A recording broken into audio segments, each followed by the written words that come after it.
পুৱাবে গোৱালপাৰাৰ চেঁচাপানীত হাজংপাৰা গাঁৱত বনৰীয়া হাতীৰ সন্ত্ৰাস।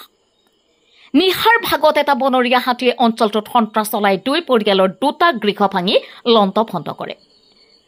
হাজংপাৰাৰ শ্যামেশ্বৰ হাজং আৰু বিজলা হাজং নামৰ বৃদ্ধা মহিলা দুগৰাকীৰ দুটা চৰকাৰী পকী গৃহ ভাঙি লণ্ড-ভণ্ড কৰে। ঘৰৰ ভিতৰত থকা চাউল, ধান খাই যাৱতীয় সামগ্ৰী নষ্ট কৰাৰ লগতে গাঁওখনৰ কেইবা ঠাইত গছ-গছনি ভাঙি চিঙি বিস্তৰ ক্ষতি সাধন কৰে যদিও ৰক্ষা পৰে বৃদ্ধা মহিলাগৰাকী। আমি পুনৰবাৰ জনাব লৈছো এক গুৰুত্বপূৰ্ণ খবৰটি। পুৱাবে গোৱালপাৰাৰ চেঁচাপানীত হাজংপাৰা গাঁৱত বনৰীয়া হাতীৰ সন্ত্ৰাস। নিশাৰ ভাগত এটা বনৰীয়া হাতীয়ে অঞ্চলটোত সন্ত্ৰাস চলাই দুই পৰিয়ালৰ দুটা গৃহ ভাঙি লণ্ড-ভণ্ড কৰে। হাজংপাৰাৰ শ্যামেশ্বৰ হাজং আৰু বিজলা হাজং নামৰ বৃদ্ধা মহিলা দুগৰাকীৰ দুটা চৰকাৰী পকী গৃহ ভাঙি লণ্ড-ভণ্ড কৰে। ঘৰৰ ভিতৰত থকা চাউল, ধান খাই যাৱতীয় সামগ্ৰী নষ্ট কৰাৰ লগতে গাঁওখনৰ কেইবা ঠাইতো গছ-গছনি ভাঙি চিঙি বিস্তৰ ক্ষতি সাধন কৰে যদিও ৰক্ষা পৰে বৃদ্ধা মহিলাগৰাকী। মাটিয়াৰ পৰা চাহানুৰ ইছলামৰ ৰিপৰ্ট, MT নিউজ।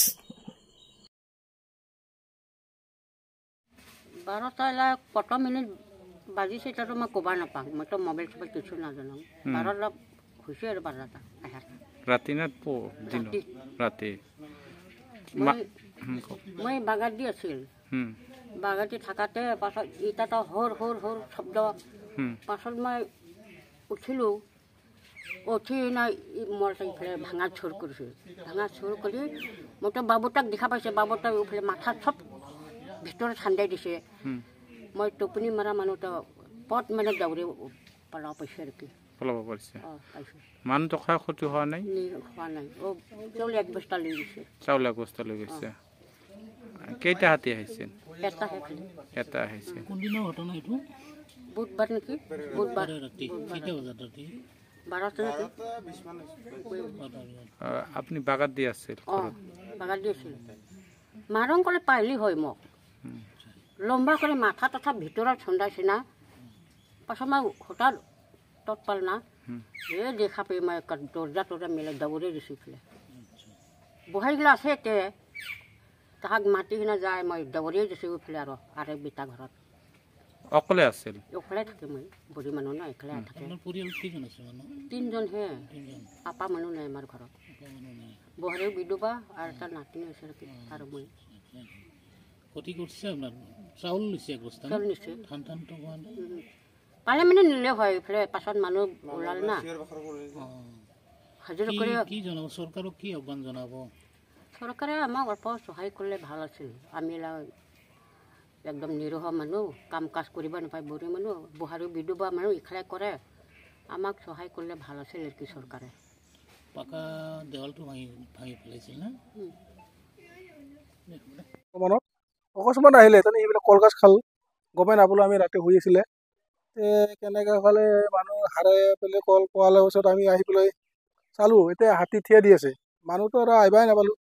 মোটামুটি এটা আমাৰ এটা আছিলে, সি শুই সিটো ভাঙাৰ পিছত সিটোত আৱাজ পাল, সি চালে এনে খিৰিকীৰ পিছত হাতী পৰখটা হাতীবোৰ ডাঙৰ হৈ থিয় দি আছিলে। তাৰ পিছত কি ক'ব আৰু চিলালে, চিলাৰ পৰা আমিতো আহিব নোৱাৰোঁ। এতিয়া হাতী বহুত আহে ঝাক বুলি চাই আছোঁ। চিঞৰি দিয়াৰ পাছতে মানুহ সি দাউৰি গ'ল। পাছত কোনো ঘৰটো ভাঙিলে, ইটো আগত, পাছত 2 নম্বৰ ঘৰ ইটো ভাঙিলে, দুটা ঘৰ ভাঙিলে। দুটা ঘৰৰ মাজত মানুহ চিলাই আহিলে। হাতীটো মোটামুটি এতিয়া 1 ঘণ্টা 1.5 ঘণ্টামান আছে, নাযায়। এটাই আছিলে, বিৰাট ডাঙৰ একদম পুৰা। অহাৰ পিছত আৰু চাউল তাউল খাই পেলাই এতিয়া মোটামুটি 7 পালামান চাউল খাই পেলাই আৰু মানুহ চিলাই কৰা ৰাস্তাই গ'লে আৰু যাৰ পিছত মানুহ আহিল। অহাৰ পিছত আৰু কি ক'ব আৰু চালোঁ মানুহটো কিবা দুখ পাইছে নেকি? নাই, দুখ চুখ পোৱা নাই। মানুহটো কোনো ভাগ্যত বাচিলে, ভাগ্য ভাল লাগে আমাৰ। এতিয়া কি ক'ব চৰকাৰৰ কিবা অনুদান দিলে ভাল আছিল। গৰীব মানুহ, এইটো ধৰ বিধৱা মানুহ, বুঢ়াৰী এটা আছে বিধৱা, আমাৰ পেহীতেও বিধৱা মানুহ। চৰকাৰৰ অনুষ্ঠানত কিবা ধৰি দিলে ভাল আছিলে। আৰু এটা দুটা আছে, এটা ভাগিন ল'ৰা কাম কৰে, বেমাৰ চেমাৰ হৈ থাকে। মাটো মৰিলে, বছৰে হোৱা নাই। এইটো মায়ে পাইছিলে ঘৰটো, কোনোবা থৈ গৈছিলে। এখন কি কৰে ভগৱানে। চৰকাৰে দিলে এতিয়া অনুমোদন দিলে ভাল আছিল। চৰকাৰী ঘৰ আছিল। এতিয়া এইটো আছিল এটা বিজলা হাজং, এইটো শ্যামেশ্বৰ হাজং। লগত চৰকাৰে এটা দিলে ভাল আছিল।